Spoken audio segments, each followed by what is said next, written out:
Well, hello and welcome to Watch What Crappens. This is part 2 of a 2-part recap. If you're like, hey, wait a minute, I didn't hear part 1. Guys, it's because we put out a lot of recaps. Go back and listen to part 1, okay? It's before this one. Bye. Enjoy the show. So now let's go to Mary's crazy party. So we go to Mary's. It's the Breakfast at Tiffany's party. And Bronwyn makes the season 1 mistake of getting to a party on time. Oh my God. At Mary's house. The worst place you could ever do it. Yeah, it's like a fun house in there. But Bronwyn explains, she goes, typically I arrive fashionably, but not disrespectfully late to events. Per Todd's orders, he likes to say, why have we not left yet? The event starts in 45 minutes and it's going to be a 5-minute drive. We have to leave right now. If I don't get 15% off my Grand Slam, you're done. But I am reasonably and appropriately scared of Mary, and I do not want to upset the mistress of the manor. And look what it's gotten me. Right on time and super awkward. Just me and Eduardo, the bartender, the barkeep, as he's labeled, is just staring at her like, you wore yellow to this? Really? Disgusting. Can I just tell you, Eduardo is no help in feeling good. I don't know where they found Eduardo. I don't know if Eduardo's been doing this long, but he also looked terrified of Mary because I think Mary's probably like, don't speak. Don't talk at my party. I think Mary told him not to speak because Bronwyn's trying to banter and he will not say anything back. Yeah, Bronwyn's like, oh, wow, what a perfect replica. This is great. What a great party, right, Eduardo? And he's just like, God, her head counts a lot. He says nothing. So Meredith arrives, and she has. So Bronwyn has put in little bangs, which look very it looks very Audrey Hepburnish. She looks just like her. Just like weird. Her. Yeah, it's weird. She looks great. And then Meredith comes, and Meredith has put in some bangs, but she just kind of looks like she's doing a weird Caesar cut. She looks like a bald guy. She looks like a bald guy who's wearing a little bad. We've seen this a million times in Palm Springs on the men. But Meredith, did she take her bun and use the ponytail part to go over her? I mean, what was it? I don't know. It was the strangest thing. And I remember we saw it during our trailer trash of the season. And we were like, what is going on with Meredith's hair in this? And now we know it was actually an attempt at Breakfast at Tiffany's. Which is, I love Meredith Marks. I was cracking up.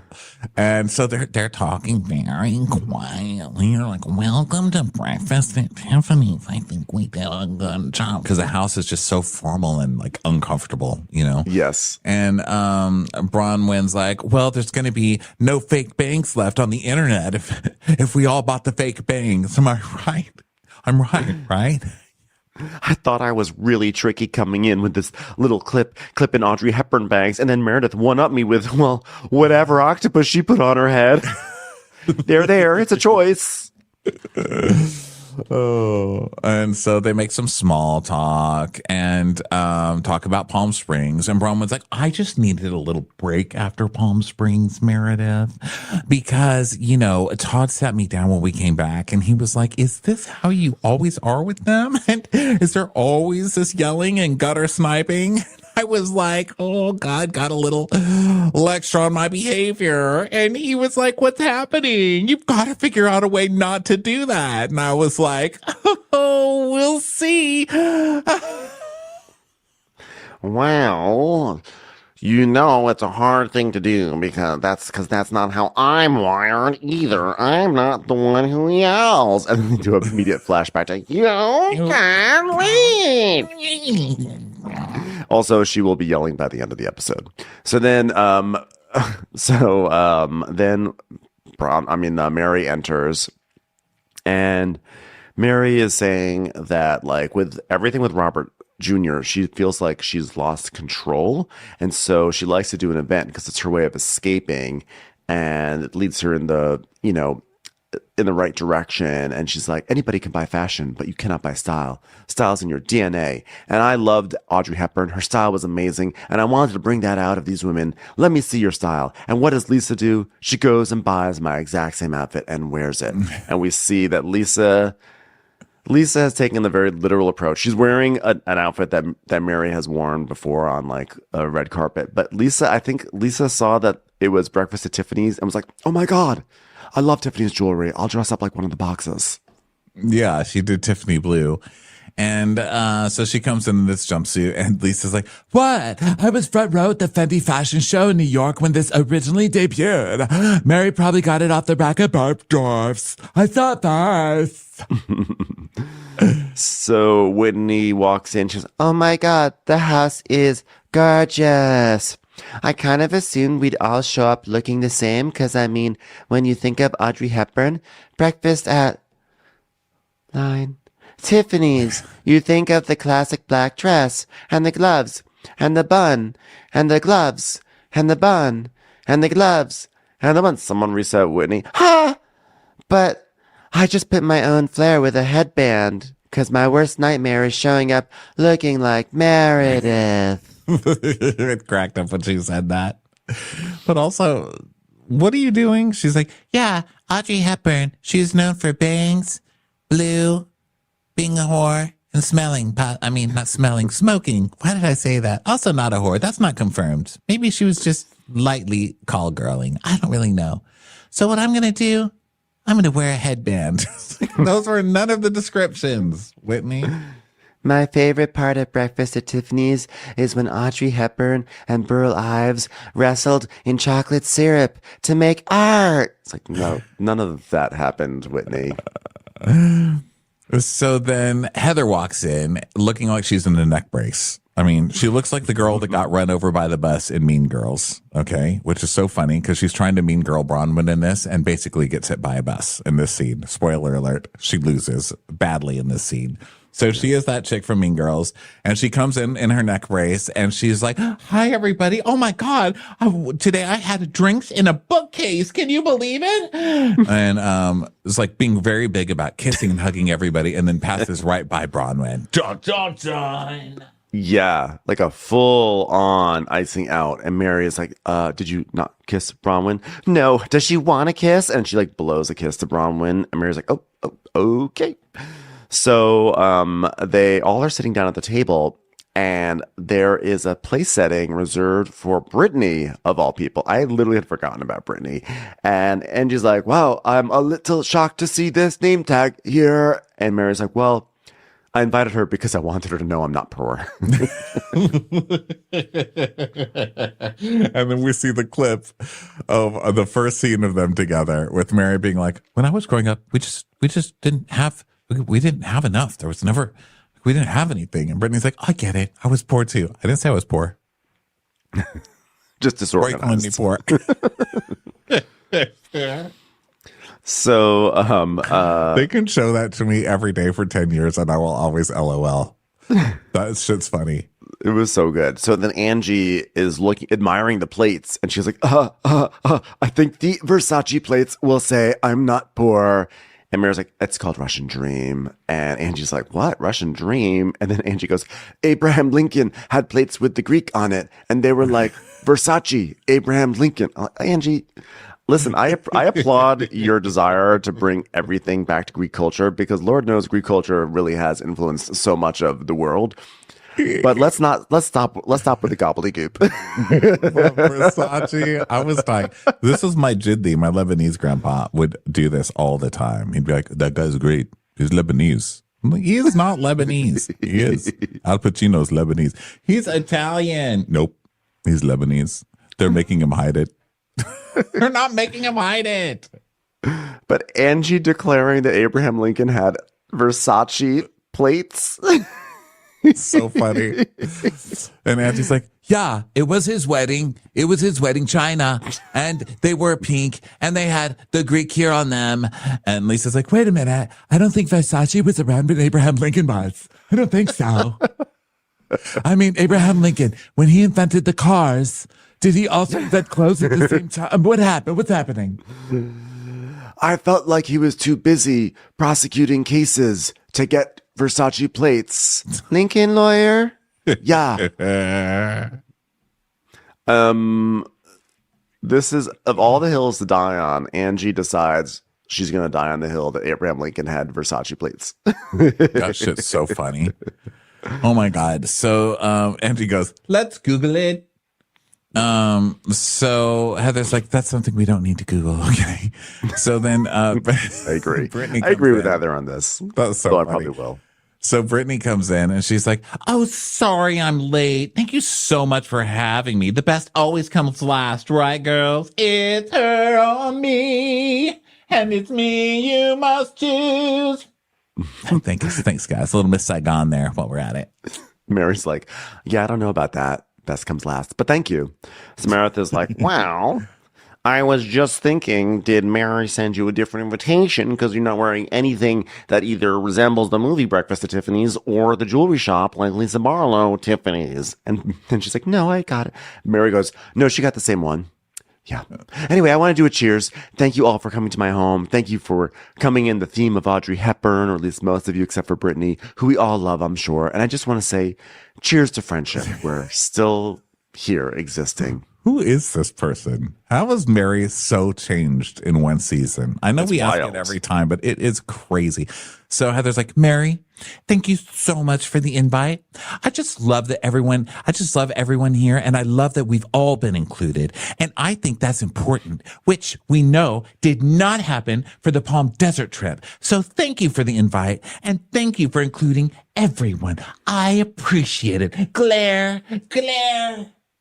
I love Heather's like complete lack of subtlety. When she said, thank you for the invite. I love that everyone here has been included. If it were Karen Huger, it would just sort of end right there. But she's like, let me really spell this out for everyone, what I'm trying to say here. I was not invited to Palm Springs. Okay, good. I'm just glad everyone made sense. Little ham-handed over there. Yeah, not but to be fair, Whitney is the audience at the table. She's like, I probably have to spell this out for Whitney right now. And she's like, well, this is Breakfast at Tiffany's, so I've decided to serve Cut Fitness right out of the gate. Like, please spill a drink on yourself again when you're trying this hard, please. So they are eating some of Meredith's caviar, and they're going to start eating. They're just eating and everything. By the way, Bronwyn, in case anyone's wondering what Bronwyn's doing after Heather just basically tells her off, she's doing so much neck and head bobbing work. It's really funny. Like, she really is working that little pigtail. She just like puts her head down, like her chin down, and she looks at her. Yes. She's like, mm-hmm. And then you just see her ponytail like bobbing in the back, like, mm-hmm. Just seeing her getting more and more pissed. The other thing with Bronwyn is she's not only nodding her head, but she's also swiveling her entire torso sort of in a little circle. It's like she's like a spoon in a cauldron. She's like, mm-hmm, mm-hmm, making little circles in my chair. So now Meredith has brought more caviar because that's her thing. Baths and caviar. That's her season selling. Yeah. So she's like, this is Kaluga. It's a beluga whale named Carly that we got the whales off of. All right. Last time you guys had Ocetra. And this is Carly Beluga. Kaluga. All right. Enjoy, everybody.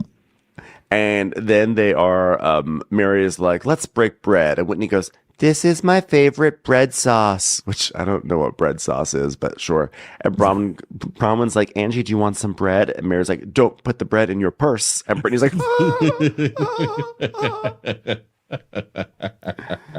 So Brittany goes, it won't fit anyway. So you guys all look slightly tanner. How many people went on this trip? Like the 5 of you and your husbands, and the 3 of us didn't? Mary is the only one who invited me to anything this week. And Mary is the only one who actually gave me a call. You were at my house right before the trip, Angie. I invited you to a really special family night at my house that was like a little strange, and a little creepy, and a little awkward. But I still invited you, and I heard nothing from you, Angie, or any of you. I was greatly honored, which was great, even though you brought a bottle of wine. I am not some girl from long ago. And Brittany's like, I mean, if it was just to me, but you're walking into a big church group, and you said you know that we grew up as Mormons, and to walk in with a bottle of wine, it just seems off. Like, oh my God, this is why nobody wants to invite you anywhere. Just sit down and eat your bread. I know. You wanted to walk in with a bottle of Donny Osmond's nephew, and that's, I think, way worse than the wine. No So kidding. Like, yeah, sorry, go ahead. Yeah. So Whitney's like, Brittany, what's with the bottle of wine, though? You're drinking champagne right now. Wait a minute. Everybody, Brittany doesn't like wine, but I think she's drinking champagne right now. Brittany's a drinker. Yes. Okay. Yes, I do, but that's for me. I wouldn't drink in front of my church group. And Angie's like, sorry, you're doing 3 guys and you drink and you're claiming to be some total Mormon. Not you're doing 3 guys. I'm not doing 3 guys. This way more than made that. me laugh so fucking hard. It's making me laugh all over again. I was just dying. So then we see a flashback to Brittany hanging out with Angie, and she's telling her, Jared and I just feel like we're so good.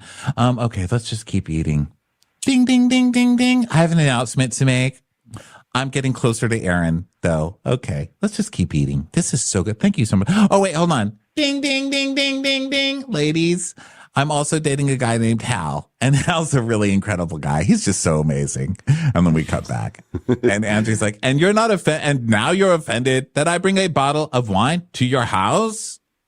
I am not doing 3 guys. Can we just like scratch that from the record? And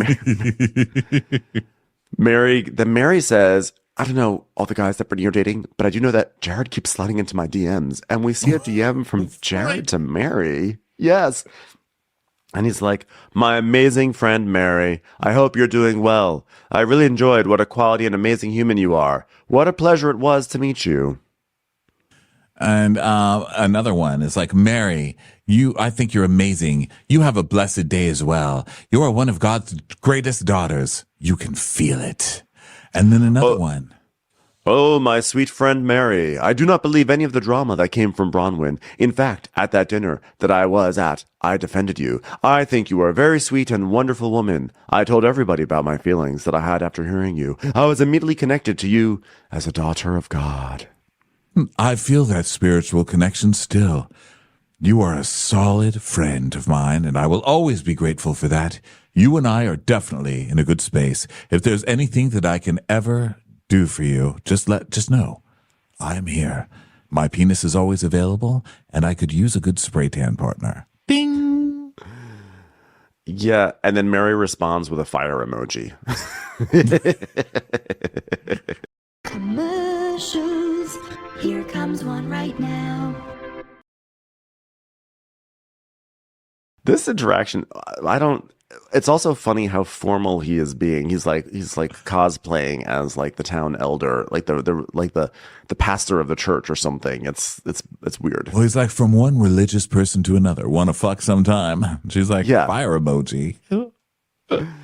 So he's like acting. I just think it's funny. He's like acting like he is this person who is a man of God, who is going to walk the straight and narrow and be a good citizen. And then he's like posting pictures on his Instagram, like liberal tears, just like mocking people. So I'm like, okay, well, it seems like you're really being a lover of humanity. So Mary is like, she's like, he's nice, but like, why? And the producer's like, have you told Brittany? And she's like, no, I don't need that soap opera. I have a lot going on in my life right now. And also I don't want to talk to Brittany more than I have to, more than I'm contractually obligated to.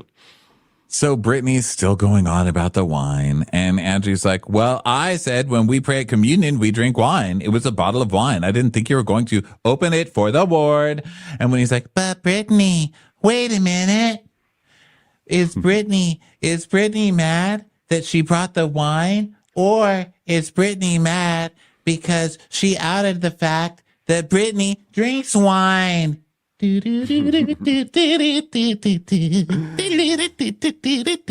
I call for a mistrial. So Brittany's like, well, just kind of put me on the spot. And it's culturally awkward that I drink and I go to church every week. You would understand, Heather. Girl, it's culturally awkward that you're banging people not you married to and everything else too, you fucking hypocrite. Okay, if you can break one law, you might as well just go out and go on a killing spree. That's what I say. Yeah. So Heather does a whole spiel about Heather does a whole spiel about like being caught between the worlds and like it's it's really tough. And if you're trying to get around the rules, you need to go to the Church of Mormon 2.0, where I believe Lisa is holding meetings. Everyone, it's funny. It was a good callback to last season about a storyline that not a lot of people cared about. Right? Okay, great.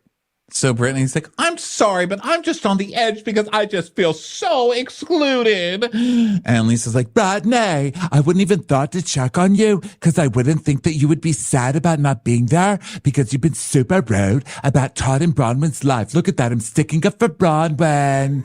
And Mary's like, yeah, it's not okay to talk about people's husbands, And Bronwyn's like, yeah, well, you've called me a gold digger. And Brittany's like, yes. And you've said that Todd is disgusting. No, I did not say that. I have never said that Todd was disgusting. She's like, well, you said there's no way I was physically attracted to him. You said our relationship is bullshit. You don't believe it. I need to prove it to you. I did not say that. And when I said it's time to take a break, you said I will not because everyone has said it. And she goes, well, I said everyone's thinking it because they are. And Lisa's like, I don't think that. I think Bronwyn's amazing. And basically her husband is a pinup Brad Pitt. He's better looking than Brad Pitt. Everybody knows that. I'm standing up for Bronwyn. So Heather's like, well, then why don't you have a prenup? And Bronwyn goes, you got to take a break off the prenup. You really do, Heather. You want to keep knocking on that door and you're not going to like it when I open it. And you see a bunch of Starbucks mugs that apparently you look down on. I don't understand the question. I thought about this. What Heather is saying, if you're not a gold digger, then you would have been fine with a prenup because then you probably would not have gotten anything out of a prenup. But it's a gold digger thing to not have a prenup. The implication is that Bronwyn advocated for there to be a no prenup. And then she would stand to receive a lot from like a divorce. Oh, so the woman should prove herself by getting nothing after being married to somebody. I don't think this was a strong case. From Heather. Yeah, fucking weirdo. Who advocates? I think it's not that?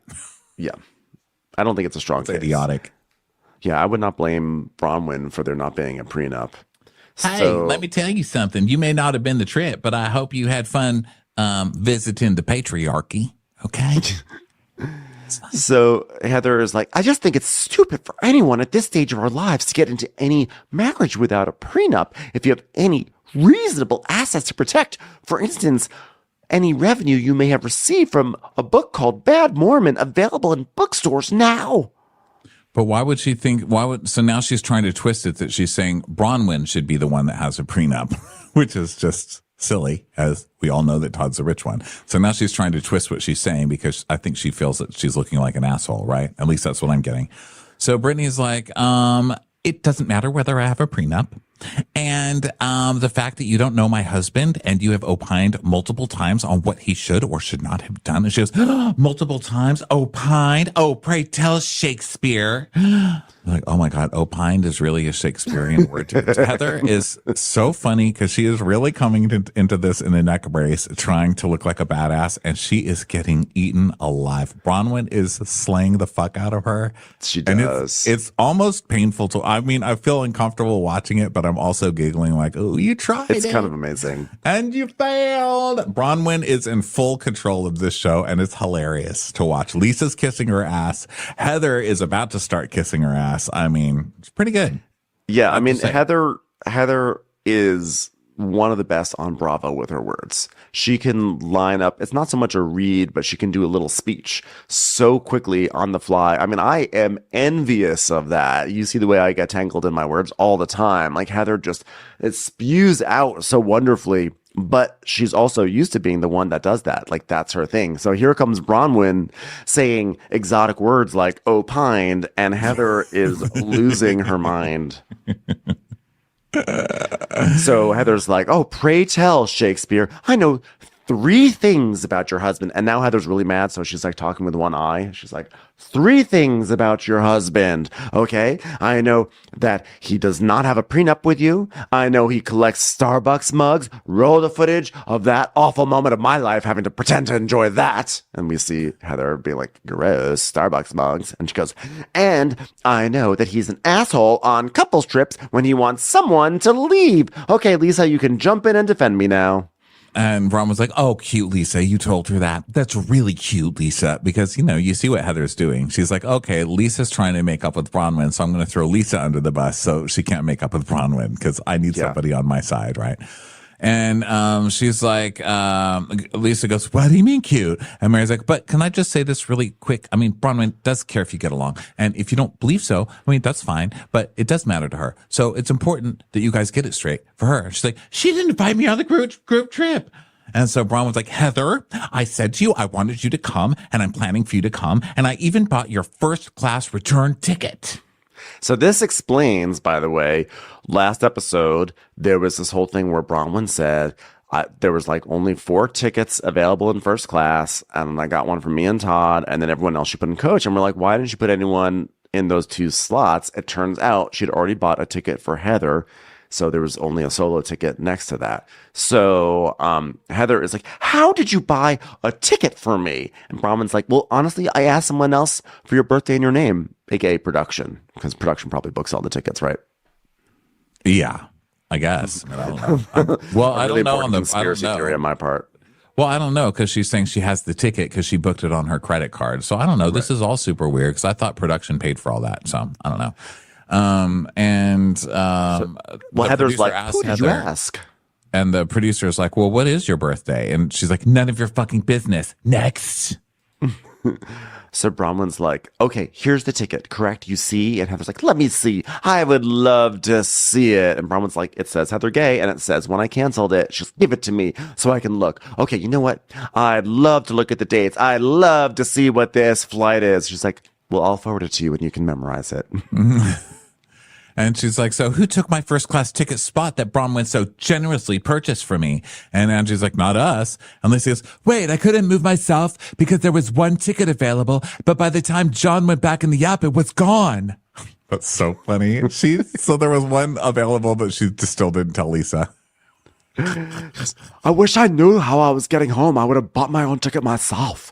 And Bronwyn's like, this is insane. She's like, yeah, well, guess what, Angie? You weren't exactly thrilled. You be mad at Bronwyn because I'm not allowed to be mad at her right now because I'm proving that I really like her. But you be mad. Fight my war. It's like, I was fine with it. She goes, no, you weren't. She goes, I just knew you wouldn't be fine with it. And Lisa's like, no, you were not fine. You died when you saw your seat number. You died. We gave you a Greek funeral. It took 7 hours. You're the one that even brought it up to me. Like, how are you getting home? Check your ticket. So I'm worried about you. That's like shocking to me. It's like completely shocking. And then we see a flashback, which is not like this at all. Angie's like, oh my God, Lisa, look at your ticket. You're gonna freak out. Angie's like, I am 18C. I've never had such a high number before. What a wonderful day.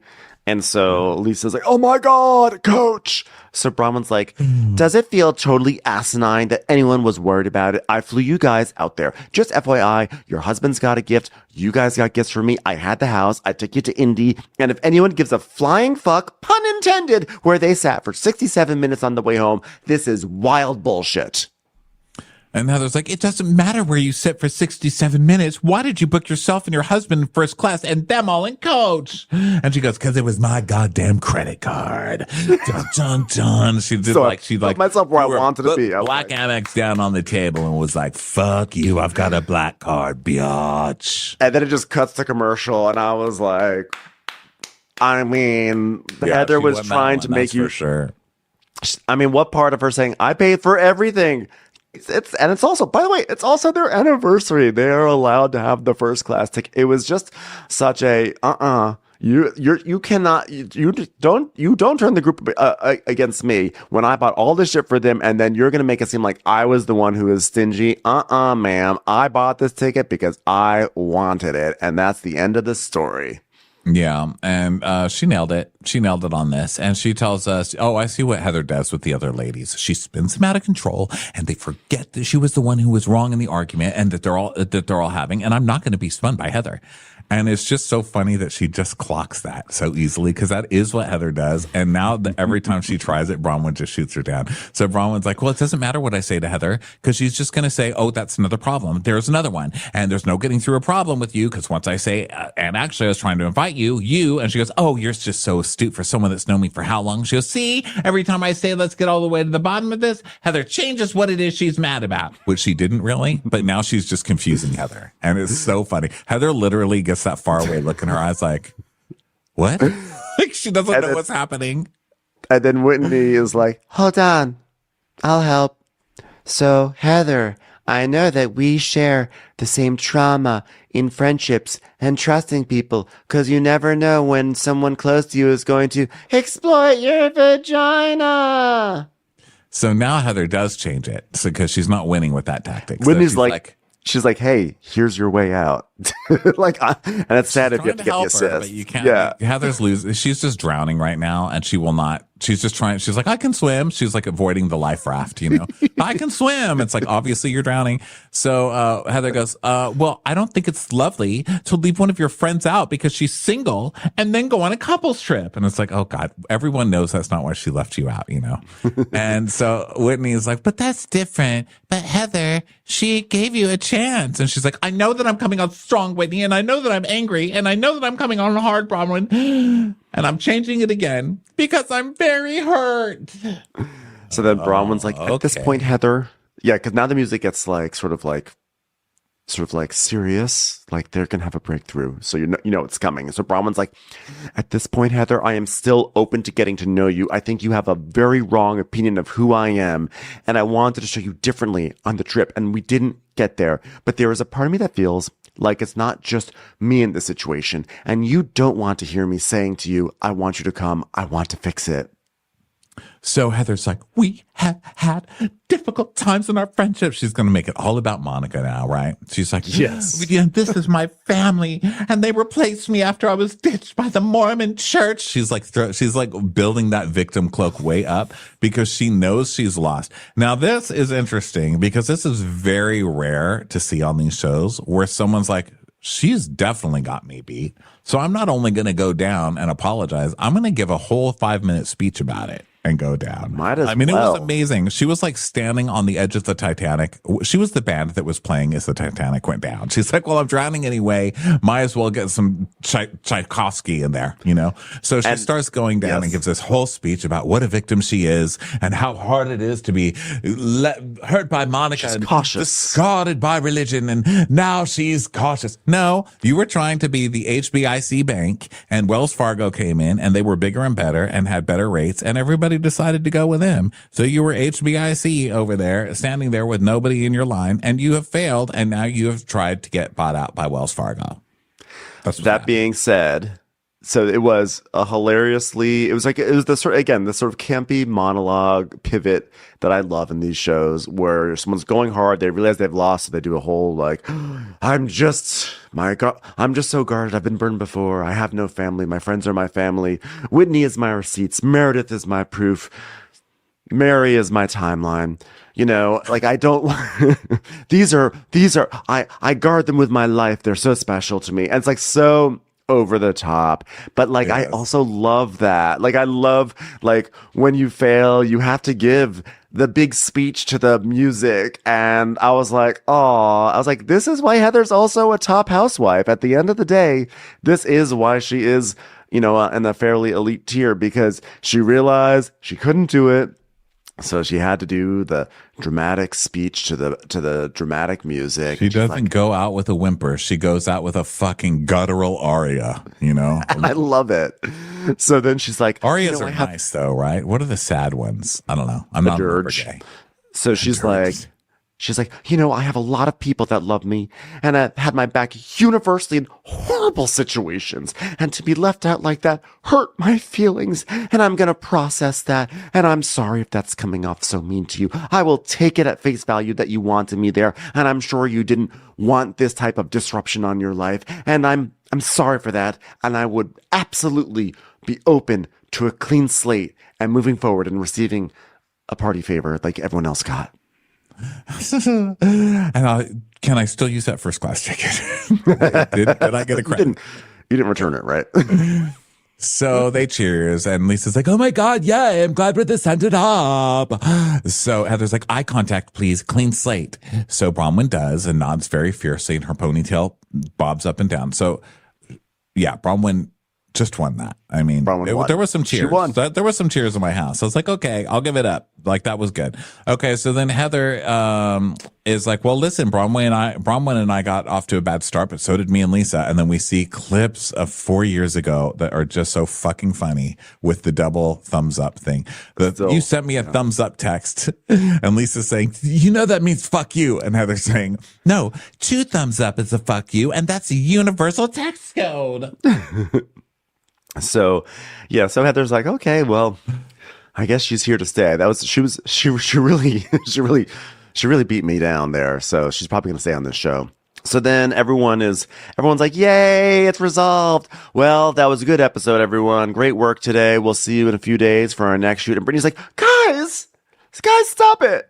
You're all clapping, and that's not cool. I'm like, well, okay, what, Brittany? She's like, seriously, what about me? When do I get to have my big moment? Bronwyn, please, read me for filth. Come on, it looks fun.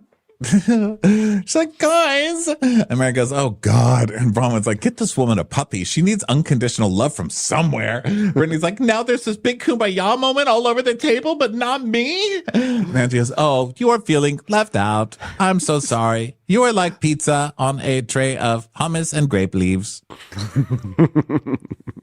Yes.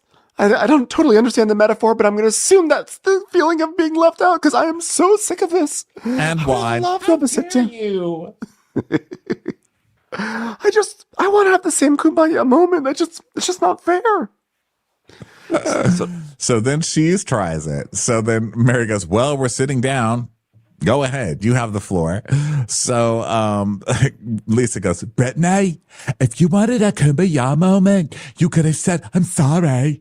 And Brittany goes, okay, Bronwyn, I officially apologize for those mean things that I said about you and your husband. And Bronwyn's like, okay. Because everybody told you had to move on, or because you really feel it? She goes, because I feel it. She goes, okay. And Bronwyn's like, girl, you're a friend of. I don't give a shit what you think. I know. Brittany's like, I'm so glad we had this conversation. I really needed this kumbaya moment. And Heather's like, I need a kumbaya moment too. Do they have California rolls there? Yeah. And Bronwyn's just like, okay, I forgive you. Like, she won't even look at her. She's just eating her food. She's like, girl, I'm not even giving you this. Have fun in the pile of discarded Osmond bones, you know? So and shockingly, like, oh, go ahead. Yeah, no, you go ahead. I was going to say what you're about to say next with Mary is shocking because I would never have expected Mary to actually be. Yeah, Mary, I don't know who the fuck Mary is. So Mary is like, okay, so maybe we could invite Bronwyn because she's trying to come in, you know, and she's trying to say something's not fixed. So maybe we can grow together because that's the sole reason you're here. Okay. So let's do that because, you know, whatever each other's saying, we should listen. Okay. And then that's what we should do. Let's just work it out. From this moment forward, we work it out. So at this point, I'm like, we're wrapping up the episode because I'm not looking at how much time is left because I'm so enthralled in this amazing episode. And I'm thinking, okay, it's over because Heather and Bronwyn's like that's the big bad. Like that's the big fight, the feud that's been brewing over the course of the season. So we've sort of resolved it. We're going to move on. But then lo and behold, I don't want to pile on, but I want to talk to Meredith. Oh, well, I'm sure she does. Just when you thought it was over, and just when Meredith thought she was getting out of this meal without an issue, it's time for round 3. I want to move forward with you, but I'm having some unresolved feelings since Palm Springs with this whole podcast thing with Sean. She's like, well, all I'm trying to do was deal with an unresolved issue that had never been addressed before about a toddler in danger. And I just wanted to just feel a level of resolve because this is about my child.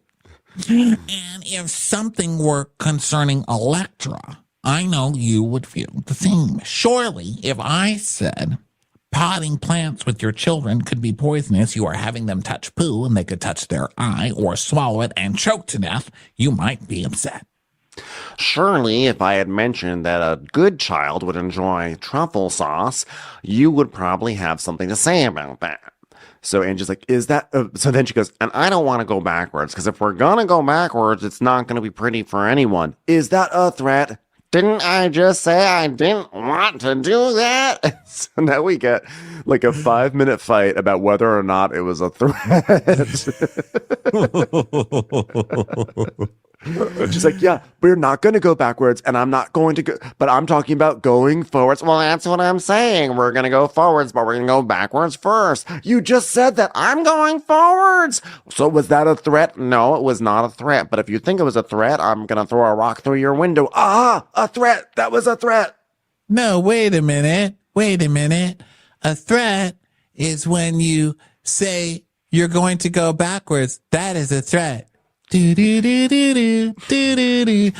said, if you want to go backwards, we can do it. Because if you're asking to, but I don't want to. You said go backwards. And Meredith's like, oh my God, this is now a threat. Oh my God, I can't talk. You said if you want to go backwards, we can go backwards. Yeah, but I just said I don't want to go backwards. It's like being in a car and saying, well, we could go in reverse, but we'd hit a wall. So let's go forward instead. Why are you threatening my car? Oh my God. So Andy's like, I do feel like this continued, and I think we are moving forward. I think you like Sean. I think I like Seth.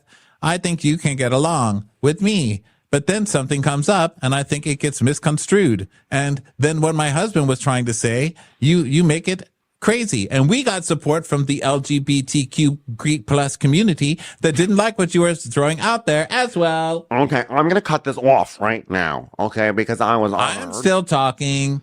I have a toddler who came out of the womb in a rainbow flag, so I don't want you to tell me about any sort of LGBTQ community. I'm done with this.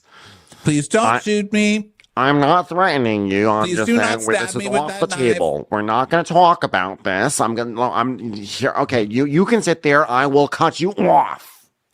So Andrea's like, well, she alluded to rumors that my husband was gay, and then she got trolled like hell online. So she's trying to backpedal and saying, I would never talk about someone's sexuality because my son is gay, which is what she did. This is true. I don't know if Meredith was trolled necessarily. Not only she was. People were like, why would you? You can't. Yeah. People were like, you can't. I mean, people would get in on the gay rumor about someone's husband. That's disgusting. But also, it was Whitney. This is all Whitney. This is all fucking Whitney. Why is everybody blaming Meredith? Whitney was the one who brought this on camera. Yeah, so Meredith is like, Angie, I am tired of this. You have a consistent habit of deny. Did you say my husband didn't say these things? Let's play them and let's make it abundantly clear. So Meredith pulls out her phone and starts playing the audio of Sean on the podcast, and everyone's listening. And I was like, okay, good. They're going to hear it and then they can discuss it. But then Whitney grabs the phone and I was like, why did Whitney do that? That was actually like not cool. And Whitney grabs it and then she's on the phone. And I'm like, no, I will hold my phone. I will take my own phone. Thank you very much. And I was on Meredith's side about that because you don't just take someone's phone out of their hand like that. You're on mute. That's like grabbing my boyfriend by the by the throat. You can't just grab that. That's my lover. That's my bank. That's my everything. It's my life. You can't just take my phone. Because Whitney just grabs it, and it's like, I felt like for a moment, I felt like this was going to lead to some resolution where Angie was going to say, this is what he meant by it. She could say, and Meredith might say, this is how I took it. Although, let's be honest, that probably would never happen. But Meredith is like, stop scrolling on my phone. I don't want you to delete one of my toddler photos. And Whitney's like, I'm just turning up the volume. There's no scrolling. And Meredith's like, I turned it up. Don't grab my phone. She goes, then don't put it in my face. And then he goes to Whitney, and she's got a toupee on the top of her head. And she's like, my phone! How dare you? So this is Whitney's best season that she's ever had. So now Angie, who has made a lot of progress with Meredith, I think it's now all out the window because she's like, Meredith, pull up all your videos. You are hateful. You are miserable. You live to try and expose people because you are miserable.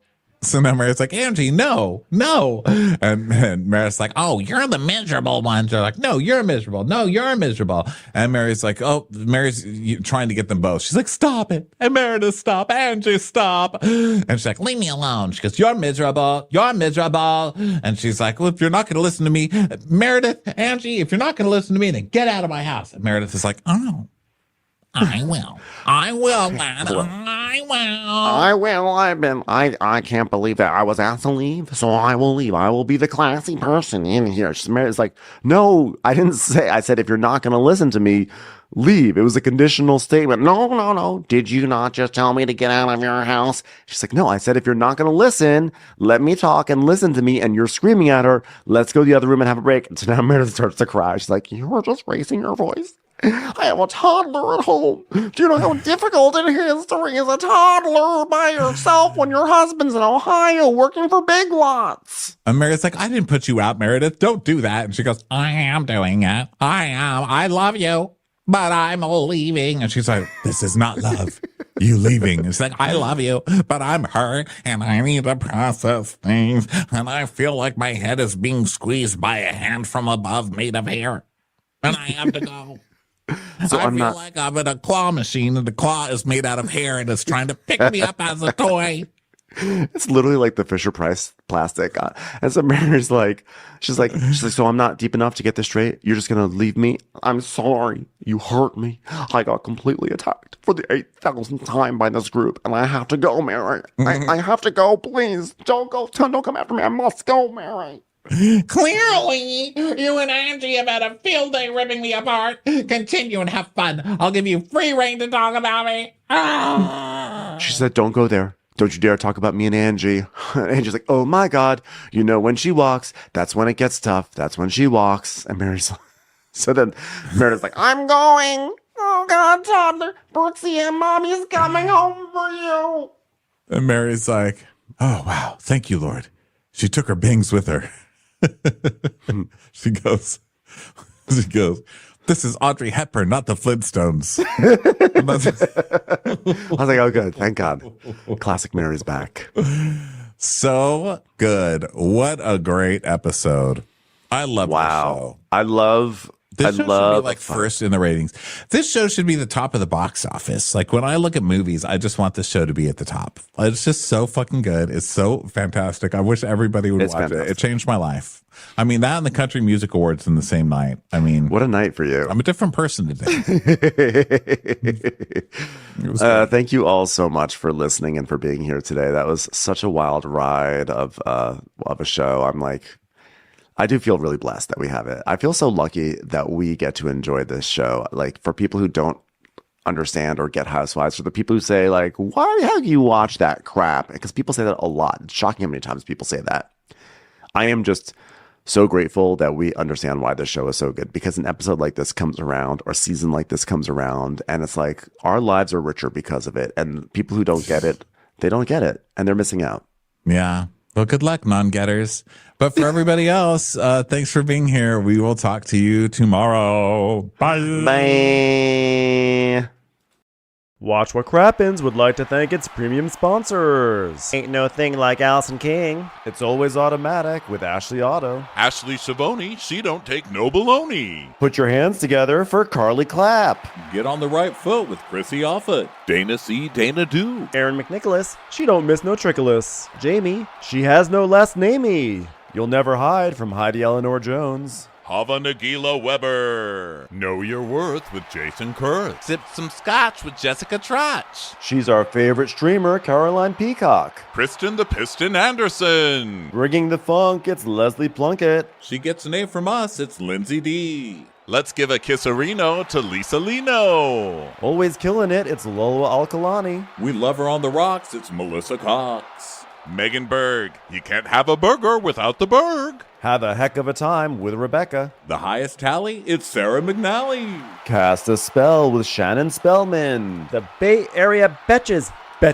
And our super premium sponsors. Somebody get us 10 cc's of Betsy MD. We're taking the gold with Brenda Silva. Let's get real with Caitlin O'Neill. Don't get salty with Christine Pepper. Can't have a meal without the Emily sides. Nobody holds a candle to Jamie Kendall. We got our wish. It's Jen Plish. She's not harsh. She's Jill Hirsch. She's a little bit loony. Junie. My favorite Murdo, Karen McMurdo. We love him madly. It's Kyle Pod Shadley. Let's go on a bender with Lauren Fender. She's a whiz. It's Liz Sarthy. The incredible edible Matthews sisters. She eases our woes. It's Melissa St. Rose. Give him hell, Miss Noel. Ring that bell for Rachel. She's the queen bee. It's Sarah Lemke. Shannon, out of a cannon, Anthony. Let's take off with Tamla Plain. She ain't no shrinking Violet Kuchar. We love you guys.